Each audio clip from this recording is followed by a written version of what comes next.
नमस्कार, मैं आपका होस्ट एंड दोस्त नरेंद्र चौहान आप सभी का Soul of India news channel में स्वागत करता हूं। आज हम चर्चा करेंगे भारत के प्रधानमंत्री चौधरी चरण सिंह के बारे में, जिनकी छवि एक किसान नेता के रूप में रही। आज के हमारे विशेष कार्यक्रम फेस वैल्यू में आप सभी का स्वागत है। आप बने रहिए हमारे साथ। स्टार्ट करते हैं।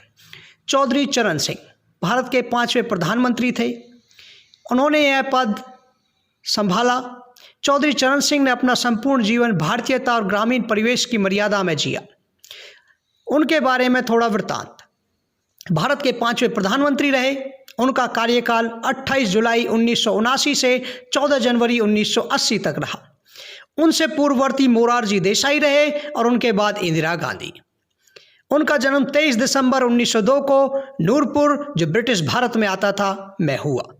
उनकी मृत्यु 29 मई 1987 को हुई। राष्ट्रीयता भारतीय, राजनीतिक दल जनता पार्टी, जीवन संगिनी गायत्री देवी। उनकी संतानों की बात करें, चौधरी अजीत सिंह, जयंत चौधरी उनके पौत्र। रिलीजन हिंदू।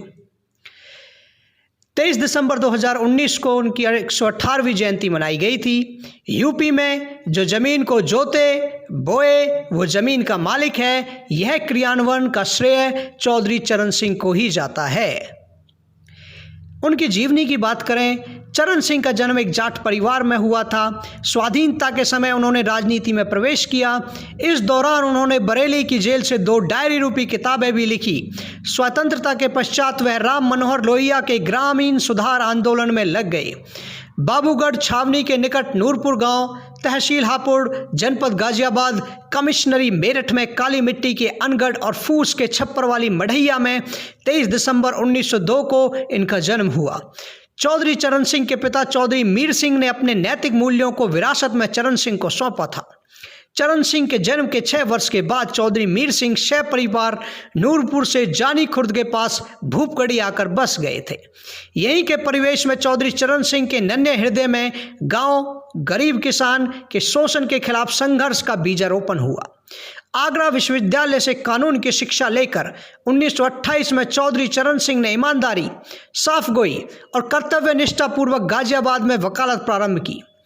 वकालत जैसे व्यावसायिक पेशे में भी चौधरी चरण सिंह उन्हीं मुकदमों को स्वीकार करते थे जिनमें मुवक्किल का पक्ष न्यायपूर्ण होता था। कांग्रेस के लाहौर अधिवेशन 1929 में पूर्ण स्वराज्य उद्घोष से प्रभावित होकर युवा चरण सिंह ने गाजियाबाद में कांग्रेस कमेटी का गठन किया। 1930 में महात्मा गांधी द्वारा सविनय अवज्ञा आंदोलन के तहत नमक कानून तोड़ने का आह्वान इन्होंने किया। गांधी जी ने दांडी मार्च किया। आज़ादी के दीवाने चरण सिंह ने गाजियाबाद की सीमा पर बहने वाली हिंडन नदी पर नमक बनाया। परिणाम स्वरूप चरण सिंह को 6 माह की सजा हुई। जेल से वापसी के बाद चरण सिंह ने महात्मा गांधी के नेतृत्व में स्वयं को पूरी तरह से स्वतंत्रता संग्राम में समर्पित कर दिया। 1940 के व्यक्तिगत सत्याग्रह में भी चरण सिंह गिरफ्तार हुए, फिर अक्टूबर 1941 में मुक्त किए गए। सारे देश में इस समय असंतोष व्याप्त था। महात्मा गांधी ने करो या मरो का आह्वान किया। अंग्रेजों भारत छोड़ो की आवाज़ सारे भारत में गूंजने लगी। 9 अगस्त 1942 के अगस्त क्रांति के माहौल में युवक चरण सिंह ने भूमिगत होकर गाजियाबाद, हापुड़, मेरठ, मवाना, सरथना, बुलंदशहर के गांव में गुप्त क्रांतिकारी संगठन तैयार किया। मेरठ कमिश्नरी में युवक चरण सिंह ने क्रांतिकारी साथियों के साथ मिलकर ब्रिटानिया हुकूमत को बार बार चुनौती दी। मेरठ प्रशासन ने चरण सिंह को देखते ही गोली मारने के आदेश दे रखे थे। एक तरफ पुलिस चरण सिंह की टोह लेती थी, वहीं दूसरी तरफ युवक चरण सिंह जनता के बीच सभाएं करके निकल जाता था। आखिरकार पुलिस ने एक दिन चरण सिंह को गिरफ्तार कर ही लिया। राजबंदी के रूप में 1.5 वर्ष की सजा हुई। जेल में ही चौधरी चरण सिंह की लिखित पुस्तक शिष्टाचार भारतीय संस्कृति और समाज के शिष्टाचार के नियमों का एक बहुमूल्य दस्तावेज है। राजनीति की बात करें, उनकी विरासत कई जगह बटी हुई है। आज जितनी भी जनता दल परिवार की पार्टियां हैं, चाहे उड़ीसा में बीजू जनता दल हो या बिहार में राष्ट्रीय जनता दल हो या जनता दल यूनाइटेड ले लीजिए, या हरियाणा में ओम प्रकाश चौटाला का इंडियन नेशनल लोक दल हो, या अजीत सिंह का राष्ट्रीय लोक दल हो, या मुलायम सिंह की समाजवादी पार्टी हो, ये सभी के सभी चरण सिंह की ही विरासत हैं।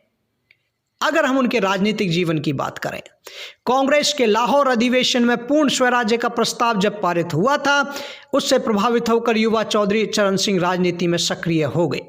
1930 में जब महात्मा गांधी ने सविनय अवज्ञा आंदोलन शुरू किया तो उसमें भी चौधरी चरण सिंह ने बढ़ चढ़कर भाग लिया। वो किसानों के नेता माने जाते रहे, किसानों के मसीहा माने जाते रहे।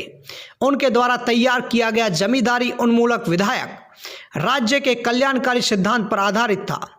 1 जुलाई 1952 को यूपी में उनके बदौलत जमींदारी प्रथा का उन्मूलन हुआ, खात्मा हुआ और गरीबों को उनका अधिकार मिला। उन्होंने लेखापाल के पद का सृजन भी किया। किसानों के हित में उन्होंने 1954 में उत्तर प्रदेश भूमि संरक्षण कानून को पारित किया। वो 3 अप्रैल 1967 को उत्तर प्रदेश के मुख्यमंत्री बने। 17 अप्रैल 1968 को उन्होंने मुख्यमंत्री के पद से इस्तीफा भी दे दिया। मध्यावधि चुनाव में उन्होंने अच्छी सफलता मिली और दोबारा 17 फरवरी 1970 के वे मुख्यमंत्री बने। इसके बाद वो केंद्र सरकार में गृह मंत्री बने तो उन्होंने मंडल और अल्पसंख्यक आयोग की स्थापना की।